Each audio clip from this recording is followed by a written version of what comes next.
Dan itu semua sebenarnya tidak ada rumusnya. Mengawetkan garam dengan air matanya sendiri. Karena Pak Rian kemudian menunjukkan sebuah ritual yang ia lakukan. Ketika nulis tanpa rencana, ya setelah Rapi Jali adalah tanpa rencana, itu aku juga baru saja mengalami babak-babak yang sangat besar dalam hidupku, sebuah perubahan major gitu ya. Aku kehilangan pasanganku, Reza, dan harus kemudian dalam 1 tahun mencoba melihat pola hidup apa nih yang akan ku jalani sekarang gitu ya. Menjadi seorang single parent, menjadi seorang apa yang bisa dibilang gue balik lagi hidup single gitu ya. Tapi apa yang mau gue kerjakan, apa keseimbangan yang gue cari setelah ini gitu. Dan itu semua sebenarnya tidak ada rumusnya.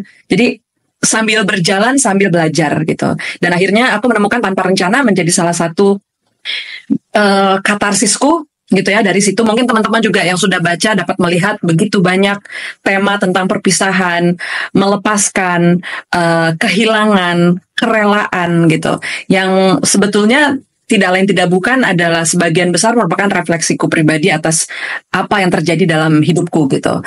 Dan sangat wajar ketika seorang seniman mengeluarkannya gitu ya, mengeluarkan ataupun merefleksikan perubahan hidupnya ke dalam sebuah karya, dan itulah salah satu yang aku lakukan dengan tanpa rencana.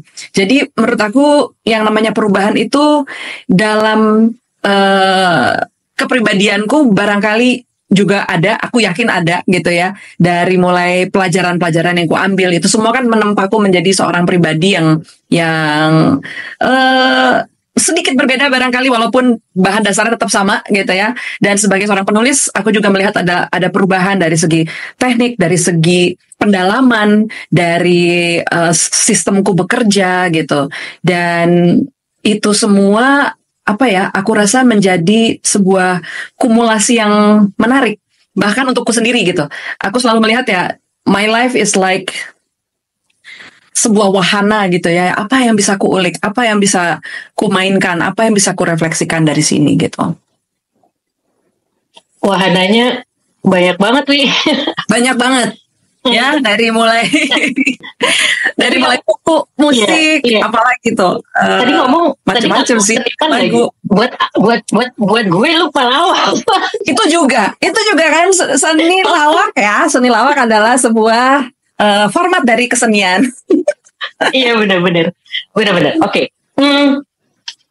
Itu nggak ini ya, apa maksudnya, dengan perannya yang banyak itu akhirnya kamu memilih sebagai yang mana sekarang ini? Lebih ke arah mana gitu? Penulis kah? Kalau aku merumuskan sebuah kata yang dapat merangkum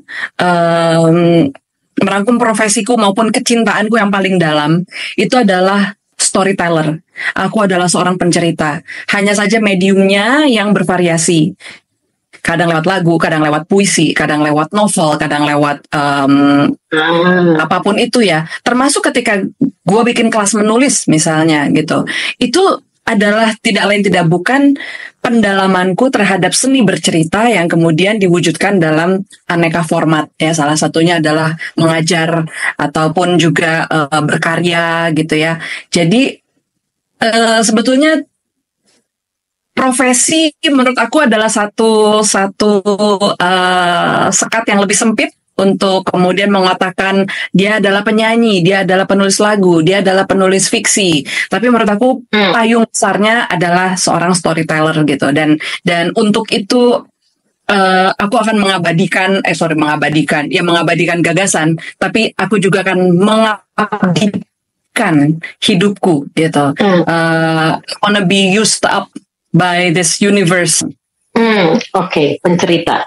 Nah, ini ada yang nanya nih kebetulan nih. Apakah ada kemungkinan Ibu akan menulis sebuah cerita novel yang inspired by your own true story? Seperti misalnya menulis sebuah cerita yang tokohnya menjadi single parent gitu. Sebenarnya cukup banyak kepingan diriku tuh yang sudah bocor ke dalam cerita-ceritaku ya. I think it's inevitable. Okay. Memang itu tidak bisa dihindarkan. Pasti ada kepingan diri penulis masuk ke dalam karyanya. Bisa saja itu pemikiran pribadi, bisa saja itu hidup pribadi. Tapi Gua memang tipe pekarya yang lebih senang menyamarkan, lebih senang biar ceritanya yang maju, bukan gua gitu. Kecuali kalau gue kemudian nulis memoir, gue nulis biografi misalnya, itu memang sudah tidak ada sekat lagi ya, tidak ada tabir lagi untuk menutupi bahwa ini ceritanya karakter, bukan, tapi ini cerita saya. Dan rencana ke sana ada, mudah-mudahan bisa rilis tahun depan. Tapi gue memang pengen menuangkan Dilestari as myself gitu, bukan lagi karya fiksi saja gitu. Oke, mari kita tunggu ya. Yes. Ininya ceritanya Dewi. Semoga menjawab ya, Mbak Revananda. Oke, nah kita coba dari ceritanya di awal ini kayaknya cukup dulu. Mari kita tadi di awal kita bikin kayak polling. Coba kita masuk dulu ya, Bian boleh ya Bi, tolong liatin pollingnya. Jadi kita udah mulai masuk ke bukunya Dewi. Ada apa nih hasilnya tadi dari polling tadi? Oke. Mana yang banyak dipilih? Oh, asam garam. Oke. Boleh Wi ceritain sedikit ya, dari mulai prosesnya sampai message apa sih yang mau disampaikan di asam garam ini gitu ya. Saya nggak heran sih banyak yang milih asam garam, dan itu juga alasan kenapa saya memasang asam garam itu menjadi cerita yang pertama gitu ya, karena memang menurut saya itu cerita yang paling kuat. Kedua, dia seperti mewakili tema besar dari Tanpa Rencana gitu ya, ataupun tema dominan dari Tanpa Rencana. Jadi asam garam ini bercerita tentang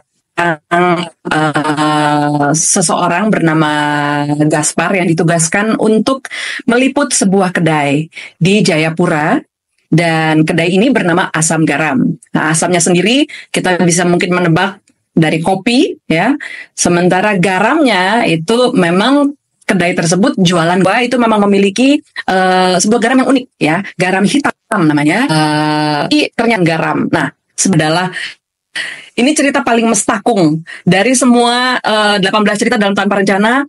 Bagaimana asam garam itu lahir menurut aku luar biasa. Pertama, asam garam itu idenya datang dari pembaca. Ya, ini juga satu hal baru yang tidak pernah gue lakukan sebelumnya di buku-buku gue. Yakni membuka pintu bagi pembaca untuk memberikan ide. Ya, nah ada pembaca dia namanya Kenya memberikan idenya begini. Saya pengen sebuah cerita gitu ya tentang petani garam artisan yang mengawetkan garam dengan air matanya sendiri.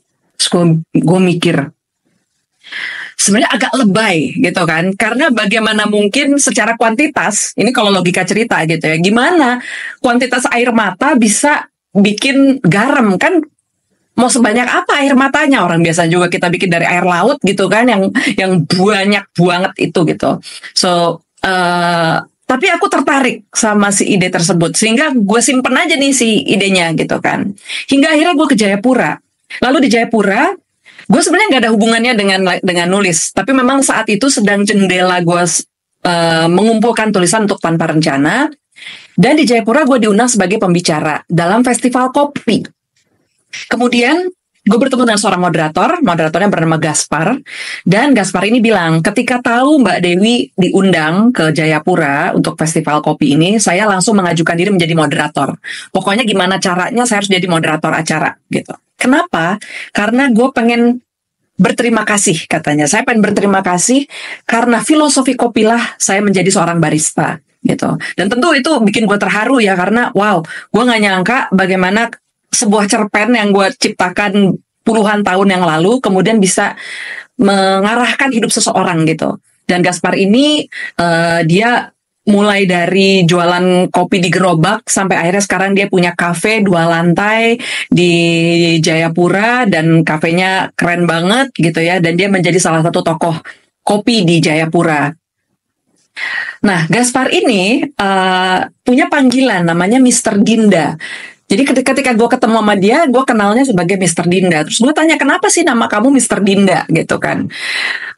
Saya memang senang menyimpan kenangan katanya gitu. Jadi nama Dinda ini berasal dari dia kenal sama cewek, supaya cewek itu nggak lupa sama dia dan dia juga nggak lupa sama cewek itu. Cewek itu namanya Dinda. Dan dia akhirnya memakai nama panggilannya, dia punya nickname sebagai Mr. Dinda, just for the sake supaya dia nggak lupa sama cewek itu dan sebaliknya. How romantic gitu ya. Terus sekarang kamu gimana sama si Dinda itu? Enggak sih, cuma jadi teman doang. Oh, oke. Tapi anyway, usaha A for effort gitu. Dan gue sejak itu terinspirasi dengan tokoh Gaspar, bagaimana dia mengabadikan kenangan, termasuk di kedai-kedainya gitu ya. Dia bikin minuman, ada apa sih? Ada minuman yang berasal dari, itu adalah favorit orang tuanya, dan seterusnya. Ada detail-detail yang datang dari hidupnya sendiri gitu.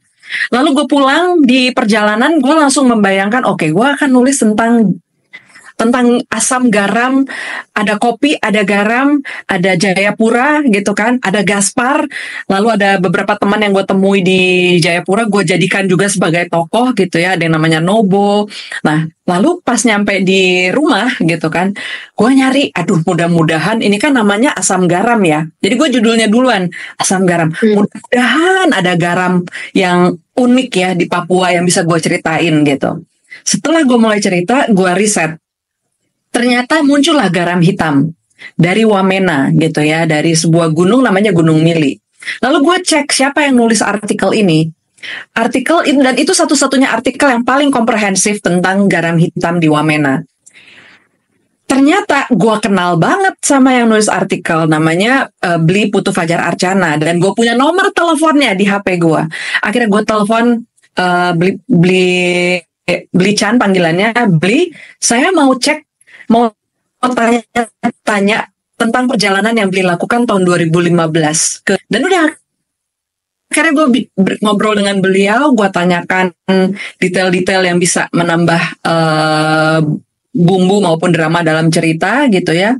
Kemudian gue ciptakan seorang karakter bernama Pak Irianto yang beliau menyimpan cara tersendiri untuk berdamai dengan dukanya gitu, dan dia mengajak Gaspar, aku jadikan tiban garamnya si Pak Ir ini. Kenapa? Karena Pak Rian panggilannya. Pak Rian ini garamnya tuh bisa bikin lo nangis tanpa sebab gitu.